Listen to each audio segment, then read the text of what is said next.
একটা নদীর তীরে একটি ছোট্ট গ্রামে বাস করত কুতুবুদ্দিন আর তার বউ সুলতানা।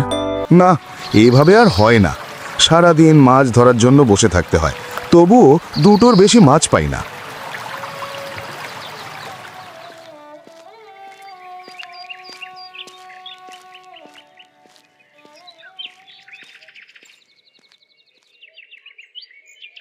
এই যে নবাব, বাড়িতে আসার দরকার ছিল কি? যান, আপনি নদীতে গিয়ে মাছ ধরেন।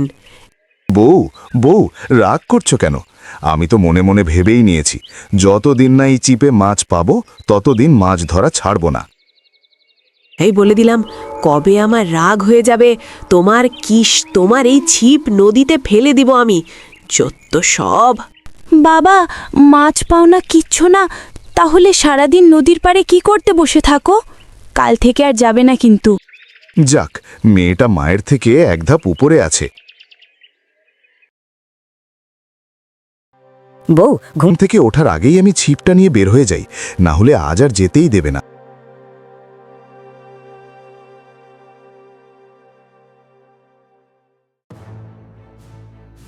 দেখ দেখ, তোর বাবার কাজ দেখ। মাছ ধরতে নিষেধ করেছি, তবুও সকাল সকাল বেরিয়ে গেছে। দেখ, সে আজ মাছ নিয়ে না বাড়িতে ফিরলে তার 14 গোষ্ঠী আমি উদ্ধার করব। মা, বকো না তো, চলো আমি আর তুমি গিয়ে বাবাকে ধরে নিয়ে আসি।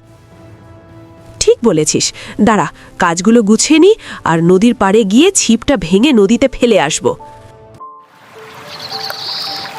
উফ, খুব ক্লান্ত হয়ে গেছি। সেই সকালে এসেছি, মাত্র একটা মাছ পেয়েছি। নদীর মাছেরা আমাকে দেখে পালায় নাকি? মনে হয় মাছ ধরেছে ছিপে। কুতুবুদ্দিনের বউ পিছন থেকে আসতেই কুতুবুদ্দিন ছিপটা টান দিল। হা, কিরে, পিছন থেকে ছিপটা আসেনি কেন? এ আ আ মরে মরে গেলাম। ওরে গাধা মিনছি, ছিপটা আমার চুলে পড়েছে, তাহলে সামনে যাবে কিভাবে? ছিপটা আগে ছাড়াও, ছিপটা আগে ছাড়াও। পিছন থেকে একটু সাড়া দিয়ে তো আসবে নাকি?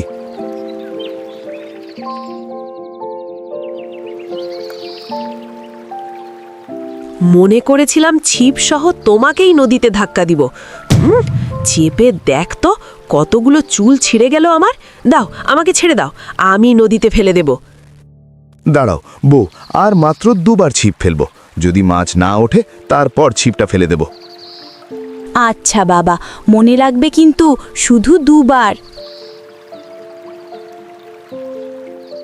বউ, মনে হচ্ছে ছিপে মাছ করেছে, টান দেব? হ্যাঁ, দাও।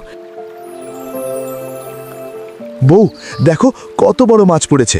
দাঁড়াও, আরেকবার ফেলি। বউ, আবার মনে হয় আরেকটা পড়েছে। টানো টানো, ছিপটা টেনে ওঠাও। বাবা, দেখেছো আমি আর মা কত লক্ষ্মী, আমরা এসেছি আর বারে বারে মাছ পড়ছে। ঠিক বলেছিস মা, তোর বাবার কোনো গুণ নেই। মাছ ধরতে থাকো, আমি এখন এখানেই বসছি। হা হা, লক্ষ্মী, এটা আমার পরিশ্রমে উঠেছে, তোদের জন্য না, বুঝলি? কি নসিব রে বাবা, ছিপে আজ এত মাছ পড়লো কিভাবে? মাছেরা মনে হচ্ছে আজ প্রতিযোগিতা দিচ্ছে। দেখতে হবে না, আজকে এসেছে তোমার সাথে তোমার বউ। যাই হোক, চলো এবার বাড়ি ফিরি। আজ অনেক মাছ হয়েছে, আজ আর মাছ ধরতে হবে না।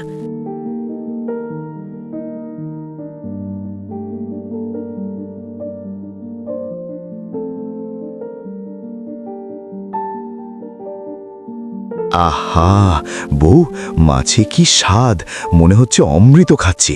খামা, আজ মাছ বেশি করে খা। কোনোদিন তো একটা মাছ পাই না, আজ যখন পেয়েছি বেশি করে খামা।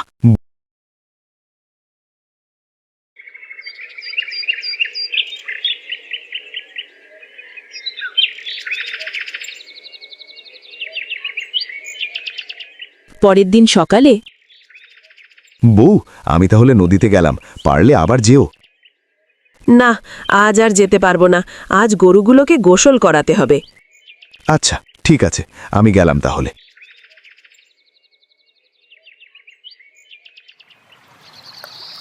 ছিপ ফেলে বসে বসে ভাবে।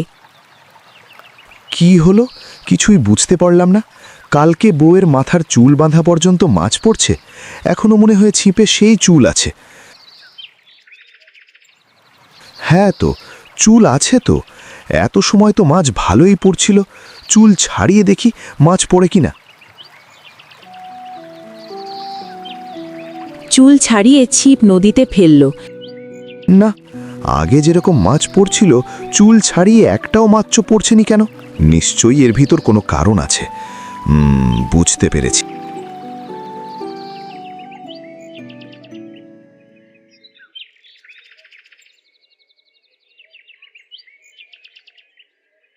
কি হলো, আজ এত তাড়াতাড়ি ফিরে এলে? শরীরটা আজ ভালো লাগছে না গো, তাই তাড়াতাড়ি বাড়ি ফিরে এলাম। তা বউ, চিরুনি করার পরে যে তোমার মাথার চুল ওঠে, তা করাটা কি? ওমা, কেন মাথার চুল দিয়ে আবার কি করবে তুমি? কি না, আজকাল দেখছি বাচ্চারা চুল বিক্রি করে চিপস কিনে খায়, তাই আমিও খেতাম আর কি। থাকলে দাও না বউ। আজ হো হো, বুড়ো বয়সে যে তোমার ভীমরতি ধরবে তা জানলে সব চুল ফিকে দিয়েছি, সব রেখে দিতাম, বুঝলে? সুলতানা তার মাথার অনেকগুলো চুল এনে দিয়ে বলল, এই নাও,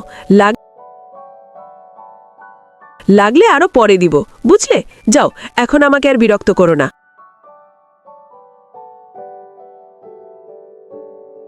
আজ আর ছিপ দেব না, আজ জাল নিয়ে যাই মাছ ধরতে।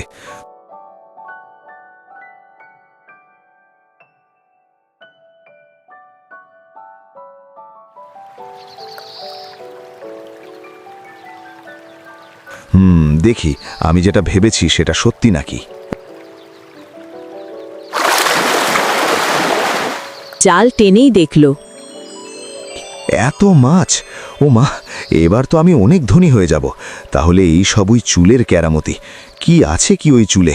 আমার বউয়ের মাথার চুলের নিশ্চয়ই কোনো জাদু আছে।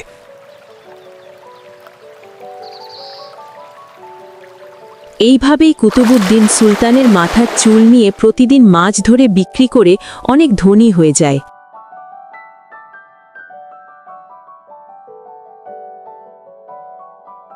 বউ, তোমাকে আজ আমি কিছু দেখাতে চাই, তুমি কি যাবে আমার সাথে নদীতে? হ্যাঁ চলো, তাহলে কিন্তু তোমার গরুর গাড়িতে যাব আমি আর আমার মেয়ে। খুব মজা হবে, তাই না রে মা? হ্যাঁ মা, খুব মজা হবে। চলো মা, আমরা গাড়িতে বসি।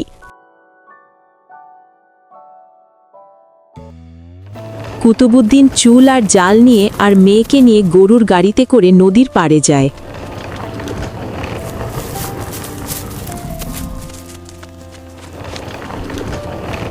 বউ, এখানে এবার নেমে যাও।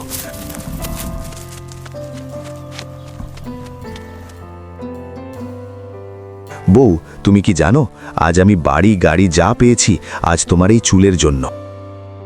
পাগলের মতো কি বকছো? আমার চুলের জন্য মানে? কুতুবুদ্দিন জালে চুল আটকালো। এইটা কি করছো গো? জালে কেন চুল বাঁধছো? কুতুবুদ্দিন জাল ফেলে এবং অনেক মাছ ওঠে। বউ, দেখেছো তোমার চুলের কেরামতি? এইবার দেখো চুল ছাড়া জাল ফেললে কি হয়।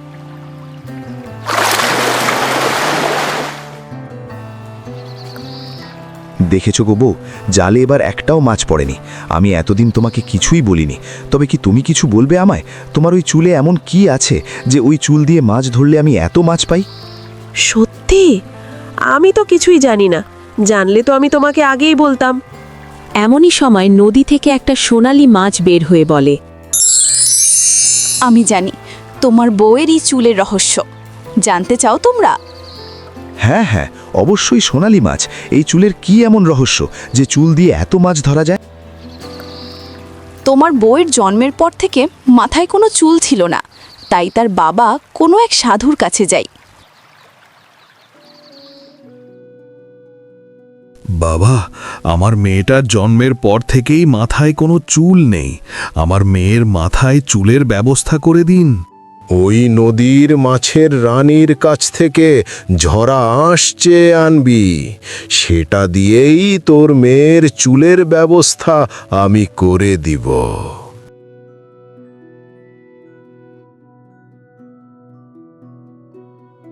মাছ মাছের রানী, দয়া করে তুমি ওপরে উঠে এসো, তোমাকে খুব দরকার আমার। বলো আমাকে, তোমার কিসের দরকার? কি জন্য আমাকে ডাকলে? মাছের রানী, আমার মেয়ের মাথায় কোনো চুল নেই, তোমার ঝরা আঁশ লাগবে, তাহলে আমার মেয়ের মাথায় চুল গজাবে, দয়া করে তোমার ঝরা আঁশ দাও। নাও, আমার ছড়া আঁশ নাও। আমার জন্য যদি তোমার মেয়ের চুল ফিরে পাই, তাহলে আমি নিজেকে ধন্য মনে করব। আর হ্যাঁ, এই আঁশ নিয়ে যদি চুল বানানো হয়, তবে এই চুল দিয়ে তোমরা সারা জীবন মাছও ধরতে পারবে। ধন্যবাদ মাছরানী, এখন আমরা আসি।